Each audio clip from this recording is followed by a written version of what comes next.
Estamos poniendo la mañana en camino, ya está con nosotros Juan Raúl. ¿Cómo te va, Juan? Buen día. Muy bien, por suerte. ¿A quién mirabas, a Juan Raúl? No, estaba buscando un vasito de agua. Un vasito, pero ya va a venir, ya va a venir. No, para los oyentes es que no es de caprichosos. A veces se me reseca, sí. Tomo unos medicamentos que me generan. Igual para los oyentes, digamos que tenés como, ¿cómo decirlo? Cierta dosis de ansiedad. A veces. Bueno, mi querido Juan, ahora te cedo un mate. Pero a mí de verdad que me gustaría mucho conocer tu opinión a propósito de esta especie de, llamémosle así, no es exactamente, ese cruce de declaraciones de los gobiernos de Estados Unidos y Uruguay a propósito de ciertas notas que Estados Unidos le puso a la seguridad de nuestro país baja, lo que motiva precauciones para sus ciudadanos. Y por otro lado, la respuesta de la Cancillería uruguaya también haciendo algo similar. Ojo que si viajan a Estados Unidos, la seguridad y la mar en coche. Y sabés que me parece que vos sos una persona bastante ideal para hablar de estos temas por lo menos dos razones. Primero, que sos un hombre que a esta altura está identificado y vota por el partido de gobierno y piensa que para Uruguay lo mejor es que el Frente Amplio gane las próximas elecciones. ¿Estamos de acuerdo? Pero también, y decime si le estoy errando en algo, de acuerdo a tu propia trayectoria, de acuerdo a lo que ha sido la peripecia de tu vida, de acuerdo a lo que yo te he escuchado un día sí y otro también hablar acá, tenés una mirada muy crítica de la perspectiva de lo que podríamos llamar ciertas conductas históricas en lo internacional del gobierno, de los sucesivos gobiernos de los Estados Unidos, pero también tengo la convicción de que tenés por ese Estados Unidos no solo un casi infinito agradecimiento, sino también un genuino y generoso cariño por esa nación, por ese pueblo y por lo que representa. Por lo tanto, me parece bien que tu mirada no va a ser teñida porque está hablando un anti-yanqui, porque claro, te ubico como algo exactamente todo lo contrario. Para ser franco, con la gente que más he hablado de este tema, ahora que existe el WhatsApp, ha sido con amigos americanos, que por suerte muchos de ellos todavía están, algunos que eran más jóvenes que yo aún, y otros que tienen algún añito más, pero que siguen ahí en la brecha, ¿no? Yo te confieso que en muchas cosas, es interesante esto que tú decís, porque a mí a veces me daba vergüenza asumirlo así, pero con los años, volviéndome viejo, yo tengo que asumir y reconocer sin vergüenza, porque es así, que muchas cosas yo me siento bicultural. Si yo viví una década en Estados Unidos muy especial, porque llegué con 22 años y me fui con 32. Es decir, una década de formación, y justamente en estos temas es en la que uno más absorbe todos los temas y trabajaba además. No es que militaba en las horas libres después del trabajo. Yo trabajaba en una institución, la Washington Office on Latin America, WOLA, que todavía existe, es una de las instituciones ahora, mirá si seré viejo, más antiguas de Washington, justamente vinculadas a la política exterior. Era una ONG que monitoreaba fundamentalmente en aquellos años, ahora tiene un mandato mucho más amplio, pero en aquellos años de terrorismo de Estado en América del Sur, en el sur de América del Sur, básicamente militaba en el tema de derechos humanos. Pero ese monitoreo de la política exterior teníamos una cosa muy increíble. Incluso los que visiten Washington, yo voy a hacer la advertencia al revés que la del gobierno de Washington. Vayan a Washington. No, pero es que es muy curioso. Tú sabes que lo que llaman la Capitol Hill, la colina del Capitolio, el único edificio no federal que hay es donde está la bola, donde estaba en aquellos años. ¿Por qué? Porque era un edificio de la Iglesia Metodista, y la Iglesia Metodista lo construyó por allá por los años 30, 20, en esa década, para hacer el lobby de la ley seca, porque los protestantes en aquel entonces no podían tomar alcohol, claro. Y entonces hicieron... Entonces tú tenés los edificios del Senado, el edificio donde estaba la bola, después la Suprema Corte de Justicia, la Biblioteca del Congreso y los edificios de la Cámara de Diputados. Y enfrente del Capitolio. Un lugar maravilloso para realizar este tipo de trabajo. Era cruzar la calle y te veías con un senador. Bueno, pero a mí me ha dejado una marca, una impronta muy grande eso. Yo no me daba cuenta, muchacho, pero, a ver, alguna de la gente que trabajó conmigo, Brady Tyson, ¿no? Falleció ahora hace poquito. Era el secretario privado de Martin Luther King. Mi jefe, que tú lo has conocido, ha estado incluso aquí en la radio, etcétera, ya está bastante mayor. Bueno, los años pasan. Él era simplemente un cadete.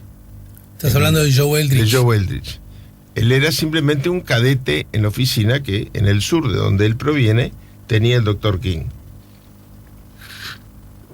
Pero Andrew Young, el congresista, que fue de los congresistas más amigos nuestros, de mi padre también, que nos ayudó tantas veces, luego fue embajador en Naciones Unidas, Andrew Young, él fue el otro secretario privado, él sí era afrodescendiente, como dicen acá, allá se dicen negros, y les gusta que les digan negros. Yo creo que tiene mucho de el desafío a el uso peyorativo de la expresión cuando peleaban por los derechos civiles. Entonces, yo también soy fruto de eso, y eso tiene que ver con mi formación y con mi formación antiimperialista y antiintervencionista de Estados Unidos. Yo te diría tanto como mi formación blanca.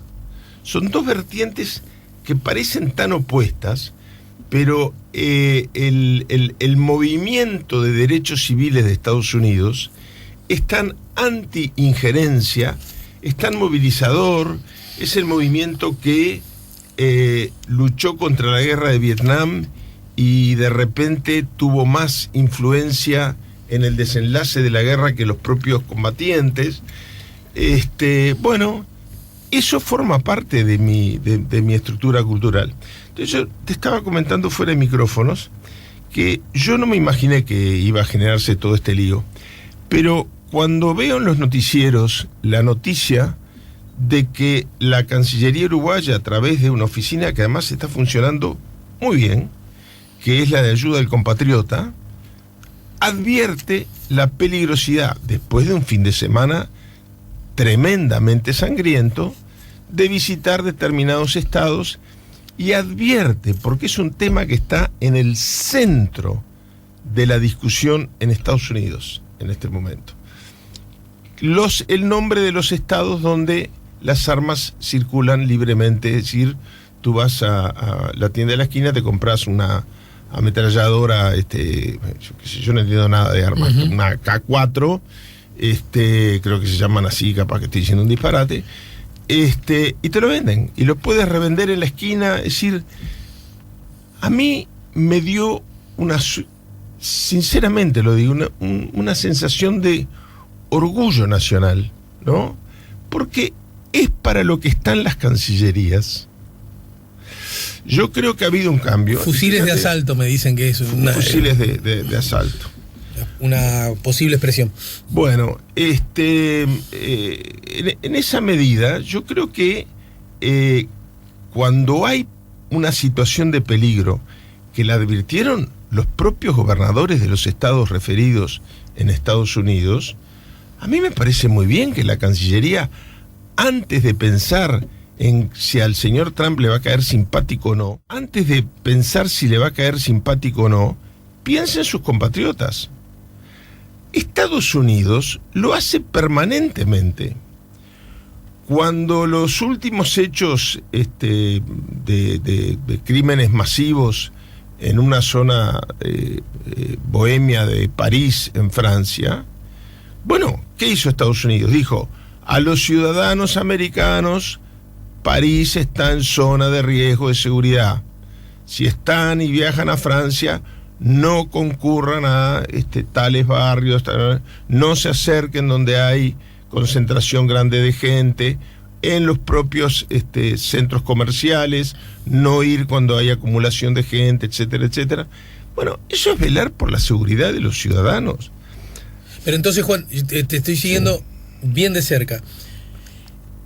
De algún modo, siguiendo esta lógica, lo que Estados Unidos recomienda a sus ciudadanos, que esta vez incluyó a Uruguay en un escalón de mayor inseguridad, formaría parte de esa vieja, histórica y hasta plausible conducta que no podría molestar ni inquietar a nadie. No, a ver. Y por lo tanto, y por lo tanto podría decirse que es exagerada, no pertinente, innecesaria o simplemente equivocada la definición del canciller cuando subraya que Uruguay interviene en la campaña. Ahí hay dos cosas que una me interesaba mucho poderla aclarar.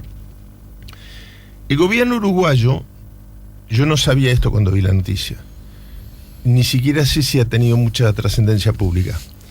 El gobierno uruguayo advirtió, después de los hechos del fin de semana, a Estados Unidos que iba a sacar este comunicado, por un tema de cortesía.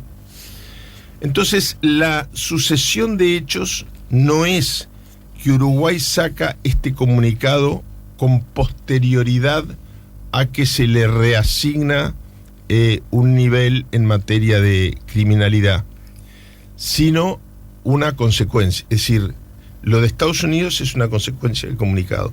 Digo esto porque, tal como aparece en la noticia, parece como que el comunicado de Uruguay es una respuesta. Fue posterior, ¿no? Fue posterior, no fue posterior, fue después de, aparecen públicamente posteriormente, pero la advertencia de la comunicación, Estados Unidos, Uruguay se la hace Estados Unidos antes. Luego de esa comunicación, de no sé cuán reservada fue, que quiero moverme con prudencia, porque entiendo. Bueno, pero en todo caso, después de esa comunicación, se producen los hechos sangrientos del fin de semana, y ahí Uruguay hace público lo que ya había advertido a Estados Unidos que iba a hacer. Porque si no puede parecer como que es una reacción de Uruguay como consecuencia de esta. Por otra parte, yo no me quiero meter en temas que tienen una. Por lo menos reconoceremos todos que me cuido de tratar de no hacerlo. De repente se me escapa porque todos tenemos una cabeza que no piensa compartimentadamente. Pero en todo caso. Yo hubiera afirmado con todos tenemos una cabeza que no piensa. No, pero digo, en todo caso, me parece importante señalar que la definición, además, de Estados Unidos de bajar el índice de seguridad de Uruguay en un momento que se está discutiendo en la campaña electoral, yo sí creo que es una intervención en la campaña electoral muy abierta, porque no es la primera señal, pero además va en la dirección contraria de las mediciones de Estados Unidos, de las Naciones Unidas. Entonces Estados Unidos tiene esta cosa muy curiosa que integra todos los organismos internacionales, pero no considera, pero esto no es un comentario mío, es la política oficial, descrita de esa manera. Estados Unidos tiene derecho a veto en Naciones Unidas, pero dice reiteradamente el Departamento de Estado que las resoluciones de Naciones Unidas no le comprometen. Entonces, a mí que tenga veto en el máximo organismo internacional un país que dice, bueno, pero de Estados Unidos puede decir lo que quiera, que yo igual no voy a hacer caso. De antemano, que ni siquiera hace falta, porque los países que no hacen caso no avisan. Pero Estados Unidos es parte de su política. Ellos consideran que su soberanía se ve afectada si se dejan influir, ya no en forma vinculante, obligatoria, sino hasta en recomendaciones, opiniones. Por ejemplo, Estados Unidos no integra ningún instrumento de protección de derechos humanos. Sin embargo, las mediciones de derechos humanos del Comité de Naciones Unidas y de la Comisión y la Corte Interamericana de la OEA, Estados Unidos la utiliza contra terceros países. Las utiliza incluso con consecuencias económicas. Entonces, yo haber escuchado, más allá de quién fue primero el huevo o la gallina, porque ahí hay una discrepancia grande entre lo que dicen las dos cancillerías. Haber escuchado, lo digo sinceramente, esto está fuera de todo análisis. Yo ya me había metido en la cama, estaba por dormirme, y veo un comunicado que dice: los uruguayos que viajan a Estados Unidos ha sido declarado zona roja, pero lo declararon los propios americanos zona roja. No es conveniente que vayan a tales estados, si van de todas maneras. Esto a mí me parece muy importante. La alerta a los consulados para que ayuden al compatriota. Yo creo que en la reestructura de la Cancillería que se hizo durante el periodo de Almagro, la reestructura interna de la Cancillería, donde le han dado la jerarquía que le han dado dentro del departamento consular a la ayuda al compatriota, el haber pasado del Ministerio del Interior al Ministerio de Relaciones Exteriores todos los trámites vinculados a migración, ciudadanía, radicación, etcétera, en la órbita del Ministerio de Relaciones Exteriores. Yo creo que fue un paso de modernización de la estructura interna de la Cancillería maravilloso. Yo, tú lo sabes bien, aprovecho para pasar el aviso porque la verdad es que estoy pasando uno de los momentos más lindos de mi vida por este trabajo en particular. Ya estoy en la fase final junto al profesor Luis Viñolo de la edición que saldrá en el primer día de septiembre, de la redacción final, llamémosle, del libro sobre Wilson. Y ayer, por ejemplo, me pasé toda la tarde en los archivos de Cancillería. Encontré algunas cosas muy divertidas, algunas trágicas, otras divertidas. No es la primera vez que voy. Pero bueno, anduve por ahí toda la tarde porque estaba allí. Y la verdad es que la reestructuración interna de la Cancillería, a mí me parece maravilloso. Que el tema más importante en la relación con otro país sea cómo tratan a nuestra gente, me parece muy importante.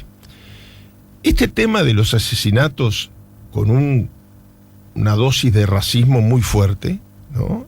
Sobre todo los que ocurrieron en la población del Paso, que es una población además pacífica, es una de las ciudades hasta ahora más seguras de Estados Unidos, pero que su cercanía a la frontera mexicana hizo que, bueno, estos grupos que están apareciendo de gente como los que matan en los liceos, en las escuelas, etcétera, fueron a matar hispanos, ¿no? Es decir, la comunidad del Paso, que no es responsable de estos hechos, reaccionó así además, en gran solidaridad con el sector hispano de su población. Sí.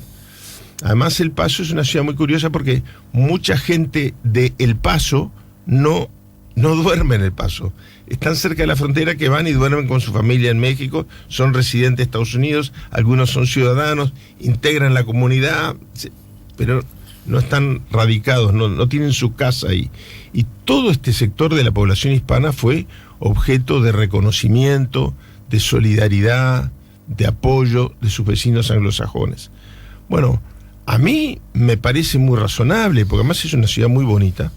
A mí me parece muy razonable que Uruguay le diga, bueno, a los turistas uruguayos, cuidado, El Paso en este momento es una zona de alto riesgo para la población hispana. Yo, sinceramente, escuché la noticia y me vino, quizás por esa formación a la que tú hacías referencia al principio, un sentido de orgullo nacional muy grande. Por lo tanto, la sucesión de reacciones, porque además no fue solamente el tema de la calificación, justamente un mes y medio antes de las elecciones, viniendo de una administración que, si uno mira las elecciones de los últimos 2 años... Cuando se maneja ese argumento, voces o bien vinculadas a la oposición, o bien muy alejadas del gobierno, o bien otro tipo de voces señalan, mirá si Estados Unidos se va a preocupar en Uruguay, como si Uruguay le importara, mirá si va a incidir o va a pretender, claro. Si le habrá importado que reaccionó como reaccionó. Hubo un legislador que nos trató de república bananera. Una vez más logramos estar en la primera página del Washington Post, pero por elogio. El Washington Post elogió la actitud del gobierno uruguayo. Pero a mí hay una cosa que me duele mucho y que no está vinculado solo a este tema. Lo digo con total franqueza. En política exterior, yo me crié en un país donde cuando Uruguay tenía que enfrentar el embate de una potencia extranjera, sobre todo en este caso, una de las potencias más grandes del mundo, ya no la más poderosa, pero una de las más poderosas del mundo. Bueno, había automáticamente una actitud de estrechar filas, alinearse detrás de el gobierno que estuviera fuera del partido que fuera y hablar con una voz en común. No existe ni en política exterior ni en otros temas que debieran de estar fuera de la agenda electoral. Y no existen porque algo se ha perdido o, digamos, la borrachera electoral. Pero siempre hubo elecciones en Uruguay, salvo en el periodo de la dictadura, y no nos venía borrachera electoral cuando se tocaban temas de esta sensibilidad, ¿no? A ver, yo voy a citar un ejemplo doméstico. El último tramo. Pero además así aprovecho para pasar el aviso de que el viernes 9 a las 11, en la rotonda de ingreso al aeropuerto viejo, se inaugura, en ocasión del centenario de su nacimiento, un monumento muy lindo, muy a la figura de mi padre. Bueno, por ejemplo, ayer salió un senador a decir: qué mal la intendencia de Canelones, qué mal la intendencia, no sé si senador o diputado, un alto dirigente del Partido Nacional. Qué mal la intendencia de Canelones, ¿cómo va a inaugurar el monumento tan cerca de las elecciones? Bueno, ese monumento fue acordado entre la intendencia de Canelones y el Partido Nacional. Y la fecha la puso el Partido Nacional. Entonces después se cayó la boca. Pero primero la patada, ¿no? ¿Cómo es posible que hasta la fecha en que se inaugura un monumento sea... A ver, yo hubiera deseado que el monumento a mi padre fuera un motivo de convocatoria, de unidad, de abrazo entre uruguayos que pensamos distinto, incluso de seguidores de él que ahora pensamos distinto. No, el Uruguay no tiene derecho a seguir desperdiciando las oportunidades de abrazarse en los momentos en que debemos recordar que siempre es más lo que nos une que lo que nos separa. Mi viejo utilizaba una frase que yo la extraño en la vida cotidiana, que es: Uruguay es una comunidad espiritual. Yo creo que esto es muy importante. A mí me gustan más los homenajes, no me quiero ir del tema, pero me gustan más, Alejandro, los homenajes de testimonio de vida que los de bronce. Pero si los de bronce son un pretexto para que los uruguayos nos demos un abrazo por aquello que nos une, y bueno, para mí el bronce adquiere características se le da alma al bronce, sino simplemente perpetúa, no homenajea una figura. Creo que nos está pasando en demasiados temas. Yo estaba escuchando recién desde la cabina de al lado, no me quiero ir del tema, todo esto tiene que ver con la reacción de la oposición sobre el tema de la agresión gratuita, poco educada de Donald Trump, que llegó a hablar, mandaron congresistas por lo menos a hablar, definiendo al Uruguay como una república bananera. Todo esto tendría que generar que los uruguayos nos unamos en contra de el presidente más agresivo desde Teddy Roosevelt a principios del siglo XX que ha tenido los Estados Unidos y sobre todo con América Latina. Bueno, no es así. Yo deseo que recuperemos esos códigos.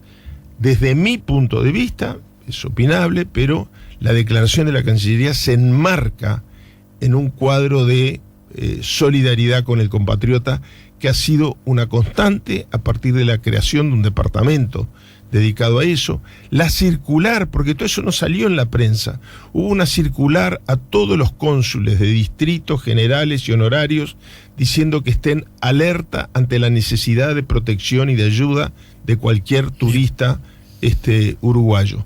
Yo termino con eso, con una apelación a que no nos olvidemos que no nos desdibujamos en el perfil electoral que cada uno decida.